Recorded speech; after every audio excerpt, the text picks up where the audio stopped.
Kan? Oh!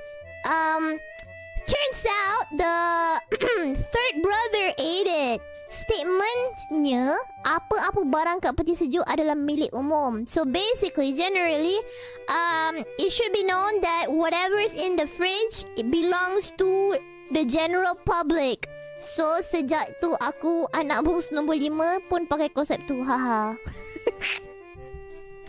Therefore, this writer who is the 5th child in the family also go by that rules. Yeah.